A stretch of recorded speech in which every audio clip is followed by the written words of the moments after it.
Glória a Deus, aleluia, louvado seja o nome do Senhor. Quem já foi perdoado aqui? Quem já foi redimido? Glória a Deus, glória a Jesus. Estudo de número 9, Isaías 53. Ele levou sobre si o nosso pecado. Texto áureo, Isaías 53, 12.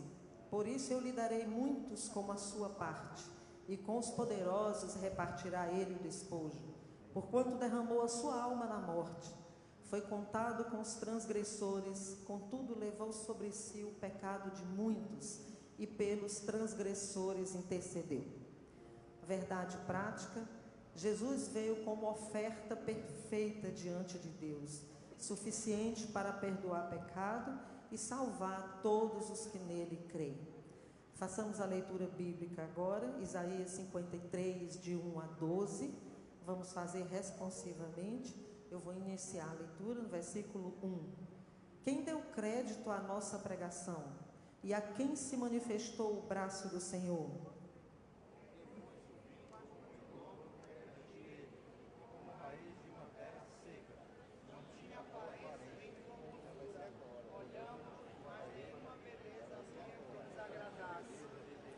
Era desprezado e o mais rejeitado entre os homens, homem de dores e experimentado nos sofrimentos.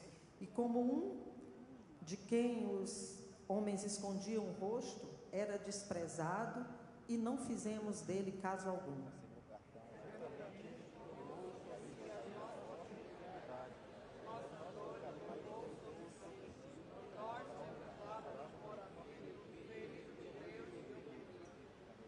Mas ele foi ferido por causa das nossas transgressões e moído por causa das nossas iniquidades. O castigo que nos traz a paz estava sobre ele, e pelas suas pisaduras fomos sarados. Todos nós andados desgarrados como ovelhas, cada um se desviava pelo caminho, mas o Senhor fez cair sobre ele a iniquidade de nós todos. Ele foi oprimido e afligido, mas não abriu a sua boca. Como um cordeiro foi levado ao matadouro, e como a ovelha muda perante os seus tosqueadores, assim ele não abriu a sua boca.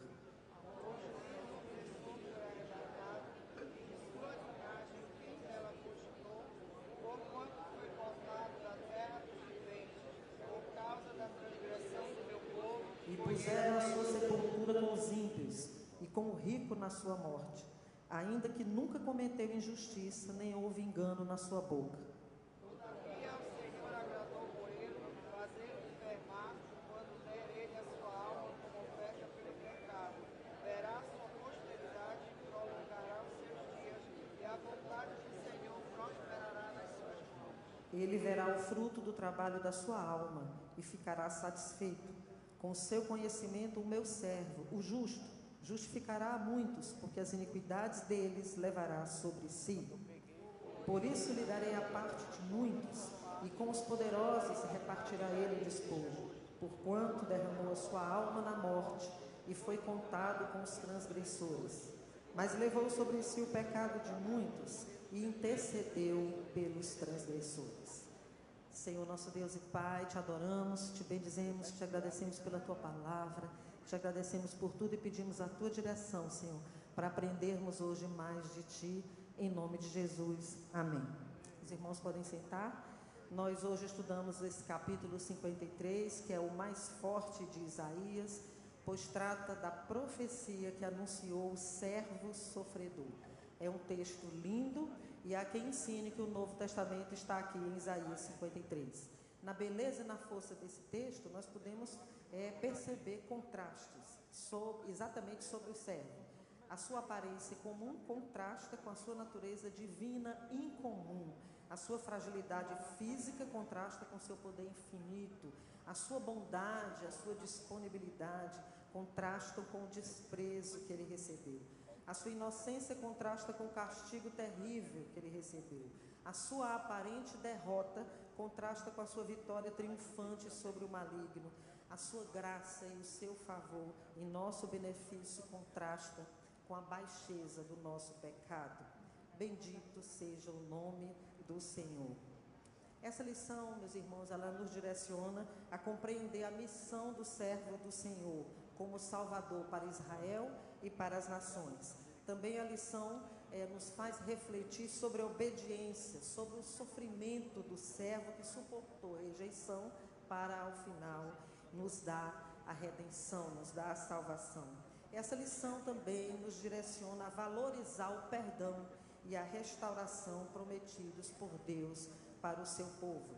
Então, o Evangelho, a notícia do Evangelho, a bênção do Evangelho, tudo que nós vamos estudar hoje, nós vamos aprender, o que nós temos aprendido, é que o Evangelho é restauração, é conserto, é perdão. Não tem como pensar no Evangelho sem lembrar de arrependimento, restauração, conserto e perdão. Vamos voltar um pouco aí para o capítulo anterior, Isaías 52. Nós lemos no primeiro versículo assim, eu não vou ler o texto todo. Acorde, Jerusalém, acorde já e renove as suas forças, cidade santa. Já no 2, ó Sião, bela cidade prisioneira, livre-se das suas correntes, sacuda o pó, sente-se no seu trono. Isaías 52, especialmente no versículo 13, nos traz uma mensagem assim: desperta, reveste, sacode o pó, vamos embora, vamos começar uma nova vida, vamos começar uma nova etapa. Vista-se com a força de Deus, libertem-se com a força de Deus, vamos acreditar no Senhor. No versículo 6 o Senhor diz: eu estou aqui. Esse povo, como nós lemos já em alguns capítulos anteriores a esse aí do livro de Isaías, é um povo que passou por muitos problemas, um povo judiado, zombado, foi maltratado pelo Egito, a Síria oprimiu, a Babilônia escravizou, mas o Senhor diz: eu estou aqui. E no versículo 7, como é lindo ver o mensageiro trazendo notícias de paz e as boas novas da salvação. Como é lindo, quão formosos são os pés daqueles que anunciam as boas novas da salvação. Em João 14, 27, nós lemos: eu vos dou a minha paz, não é como o mundo a dá. Eu vos deixo a minha paz, não tenho medo.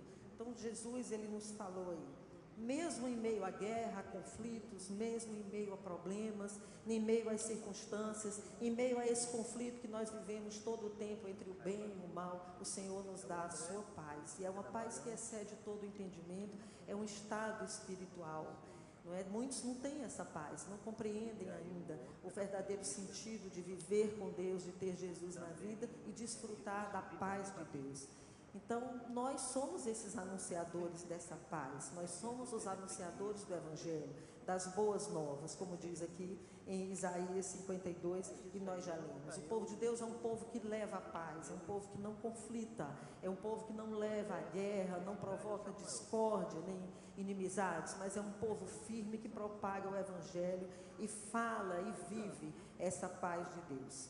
O Senhor prova o seu amor para conosco pelo fato de ter dado o seu Filho por nós. E a morte de Cristo na cruz não foi um acidente, não foi porque aquelas pessoas quiseram fazer aquilo com ele, os homens maus, os soldados, né, a tirania de alguns, a traição dos amigos, Judas, Pedro, nem a inveja do Sinédrio, ou a covardia de Herodes, de Pilatos, né? Não foi nada disso, até porque nada disso impede os planos de Deus nas nossas vidas. Mas o Senhor morreu na cruz porque Ele veio ao mundo para morrer na cruz. Isso sempre esteve no coração de Deus, desde quando Adão e Eva pecaram, né, que se vestiram ali com aquelas peles de animais. O Senhor já tinha essa ideia da cruz. E foi o maior gesto de sacrifício, o maior gesto de amor por nós. O Rei da Glória desceu da sua glória e humilhou-se até a morte e morte de cruz. Sendo o Rei dos Reis, se fez servo. Sendo autor da vida, deu a sua vida. Sendo bendito e santo, se fez maldição e pecado. E nesse texto todo que nós lemos aqui, nós vemos esse grande amor de Deus para nós. No capítulo 53, ele não está vindo aí agora como rei. Ele não tem essa descrição de um rei chegando, não tem nada de maravilhoso ou espetacular sobre ele, nem evidência externa da sua realeza. Jesus aí aparece aparentemente, a sua aparência não tinha nada de bom, nada de maravilhoso, nada que pudéssemos reputar de bom.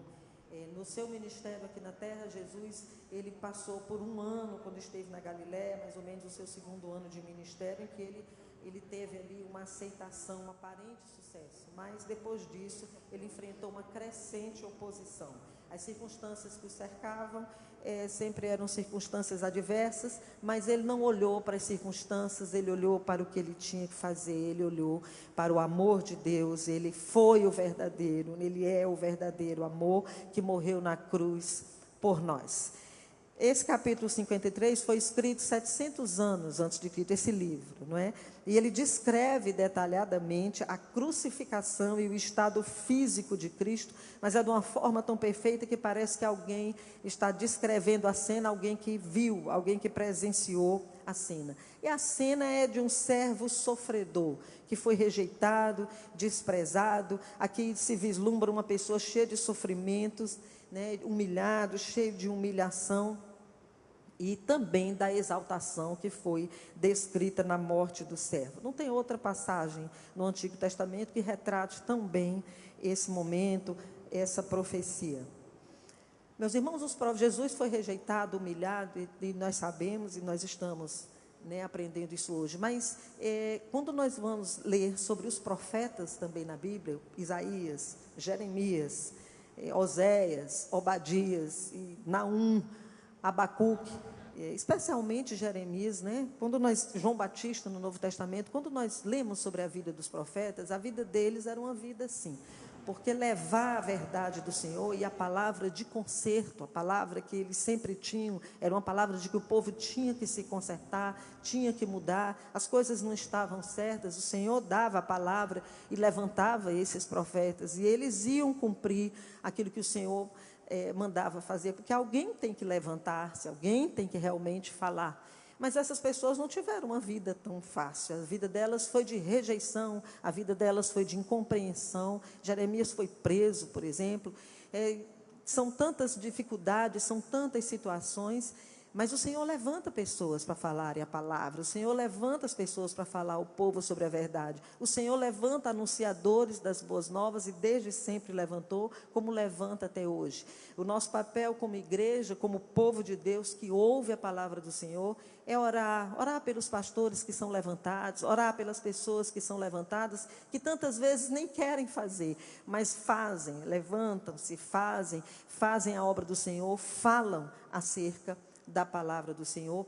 Tudo isso que Deus faz por nós, esse grande amor revelado através da vinda de Jesus, é para o nosso bem, é para o nosso livramento, é para a nossa libertação, é para que todos nós tenhamos vida eterna e vida em abundância.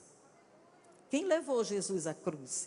Por que ele foi crucificado? Como eu disse, não foi pela maldade das pessoas, nem porque eles fizeram tudo aquilo com Jesus. Ele não fraquejou diante dos soldados. Quem levou Jesus à cruz foram os nossos pecados, os meus pecados, os seus pecados. Ele morreu pelos nossos pecados. Ali na cruz ele foi feito pecado por nós. Aquela cena tão absurda e brutal mostra a malignidade do pecado e a grandiosidade do amor de Deus por nós. Foi o próprio Deus que o levou à cruz. Ele não poupou nem o seu próprio Filho por amor a nós. Que grande amor por nós. Ele foi porque o Pai o entregou à cruz por nós, e ele foi voluntariamente, resignadamente, não foi contrário à sua vontade, suportou todo o sofrimento moral, físico, espiritual, levou os pecados, sofreu a vergonha, né? Nós lemos no texto aí, quando fala que escondeu o rosto, que era uma expressão que demonstra algo repulsivo, de vergonha, não produziu nem compaixão nos outros. Ele teve essa experiência do sofrimento, sabe o que é padecer, homem de dores. Ele bebe o cálice que deveria cair sobre nós e não sobre ele. Chamaram ele de pecador e até de endemoniado. Foi rejeitado pelas autoridades e por todos. E como eu já disse, pelos amigos. E até o Pai o desamparou. Mas ele foi até o final. Em Efésios 1:4 diz: como também nos elegeu nele antes da fundação do mundo, para que fôssemos santos e irrepreensíveis diante dele em amor. Ele morreu a nossa morte para nos dar a sua vida. A rejeição humana a Jesus se explica para aqueles que estavam esperando um Messias vindo em riqueza, em glória, em esplendor. E tinha uma esperança de um Messias político. Então, a figura de Jesus, o Jesus que veio, o Messias que veio, não se harmonizava com aquela ideia de Messias que ele tinha. Aquela pessoa humilde, nascida numa manjedoura, né? Aquela figura penosa, e que foi feito pecado por nós, que abraçou a sentença, denunciando o pecado e vencendo a morte, ele não atraiu, não agradou. E por isso ele foi rejeitado por aquelas pessoas que esperavam algo diferente de Jesus. Ele era experimentado em trabalhos, a Bíblia diz que executou serviço de carpinteiro como seu pai José. Na verdade, falando agora do sacrifício de Jesus, ele tomou o nosso lugar, o sacrifício vicário, de tomar o lugar de alguém. As feridas eram dele, o sofrimento dele, mas os pecados, as transgressões estavam em nós e não nele. As enfermidades, ele tomou sobre si as nossas enfermidades. Quando nós lemos lá no Éden, lá em Gênesis, nós observamos que as enfermidades, elas são consequências do pecado. Então, ele levou sobre si os nossos pecados, a nossa rebeldia, o mal que estava em nós. Ele foi ferido, aflito, oprimido, moído, crucificado, e ele era inocente. Houve, através de Jesus, a expiação, a purificação de crimes, cumprimento de pena, não é?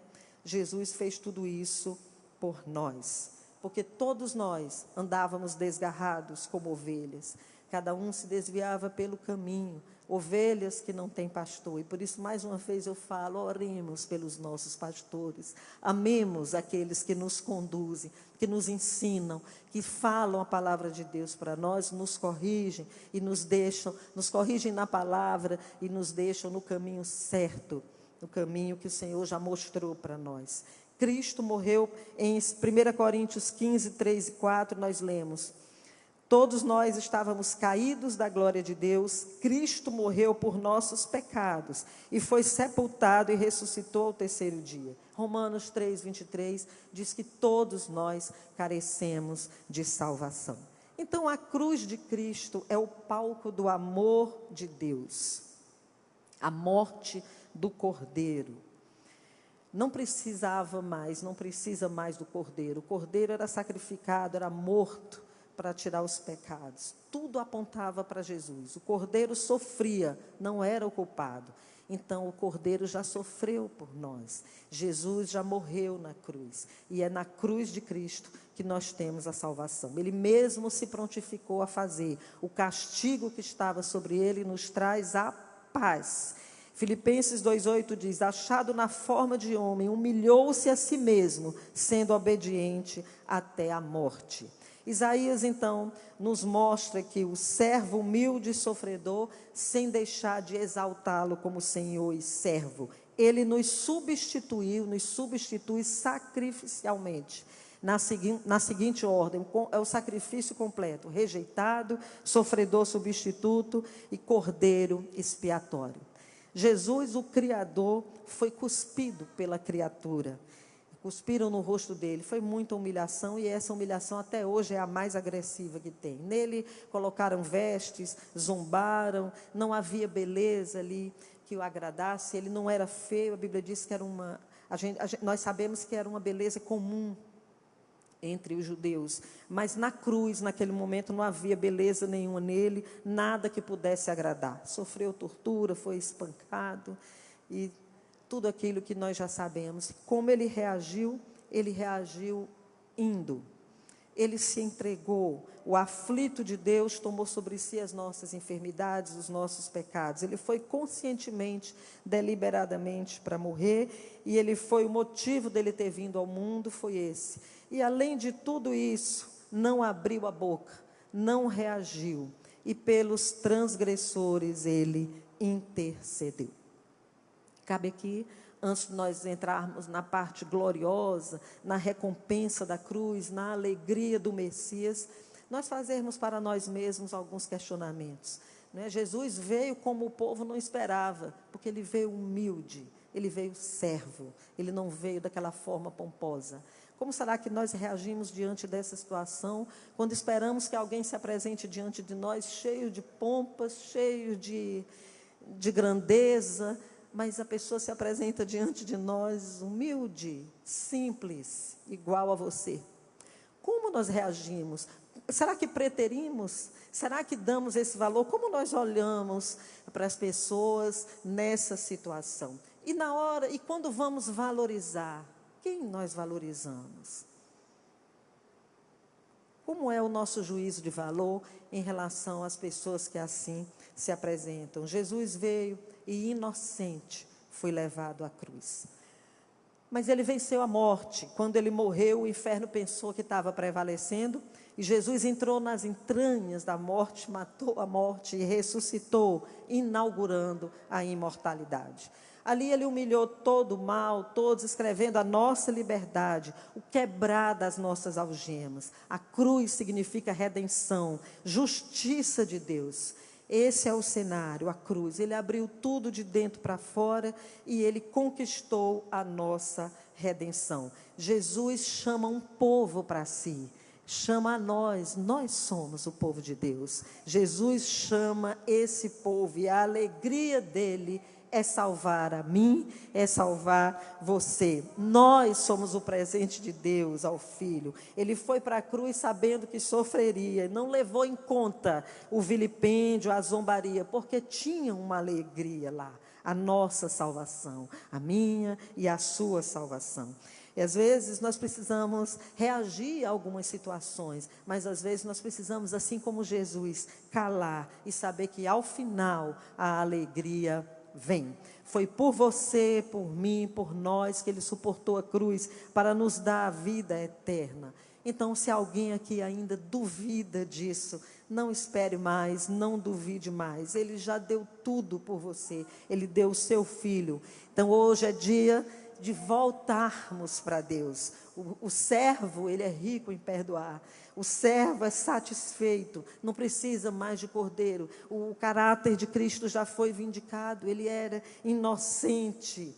Tem alguém aqui que já se afastou, que já conheceu essa verdade, mas se afastou? Volte hoje para Deus, volte hoje, porque o Senhor, ele nos reconcilia, nos restaura, o Senhor nos perdoa, nos conserta. Esse é o resultado do sacrifício dele na cruz. É uma colheita abundante. É uma colheita abundante. Nós precisamos olhar para Jesus, autor e consumador da nossa fé, como diz a Bíblia, o qual, pela alegria que estava proposta, suportou a cruz, desprezando a afronta, e assentou-se à destra do trono de Deus. Hebreus 12, 2. A vitória final, a obra do servo culmina em vitória. Sejamos nós, irmãos, eternamente gratos, reconhecedores dessa obra, desse sacrifício, que tudo isso foi por nós.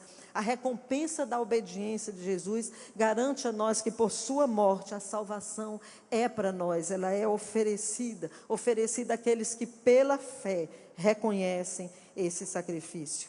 Jesus é o maior exemplo de perfeição, o maior exemplo de amor.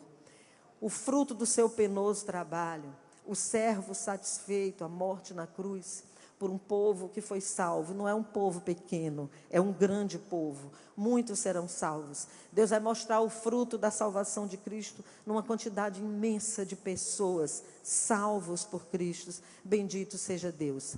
A primeira morte, não temos como fugir dessa consequência. O pecado, infelizmente, causou isso. Mas da segunda morte, da morte eterna, nós temos como nos livrar.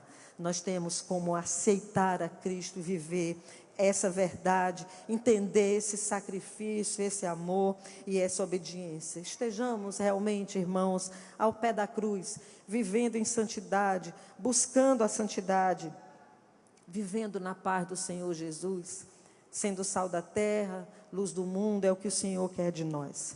Para finalizar essa manhã, eu quero ler 3 versículos, está em Mateus 11, a partir do versículo 28 até o 30, que diz assim: Vinde a mim todos os que estáis cansados e oprimidos, e eu vos aliviarei.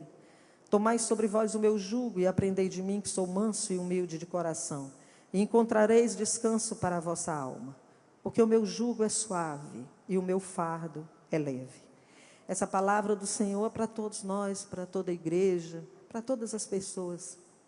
Mas eu queria em especial hoje, que nós estamos entrando no mês de março, e é o mês considerado o mês das mulheres, né? Porque nós temos o Dia Internacional da Mulher. Eu queria dedicar esses 3 versículos hoje às mulheres. E despertar hoje que todos, né? É um mês que as mulheres são homenageadas, mas tentar um despertamento hoje para orarmos pelas mulheres, que infelizmente, apesar de tantas conquistas e de vivermos hoje um período bem melhor, ainda vivemos lutas e a violência ainda existe, ainda maior contra a mulher. Oremos pelas mulheres, mas para as mulheres eu queria deixar uma palavra hoje. Minhas irmãs, sejamos mais mulheres de fé, menos rudes, menos duras, menos tristes, menos ansiosas, menos preocupadas, menos vaidosas talvez. Sejamos hoje mais mulheres de fé, que já sabem desse sacrifício de Jesus. Jesus que foi tão bom com as mulheres, tão compreensivo, aceitou, trouxe tão para perto, não rejeitou, muito pelo contrário, todas as culpas, tratou-as com tanta distinção, consideração. Sejamos hoje alegres, mulheres de fé. O Senhor não nos dá um fardo, o jugo dele é suave e o seu fardo é leve. E ele vai cumprir em nós tudo o que ele tem prometido. E através de nós, muitos serão criados, educados e ensinados. Amém? Deus abençoe.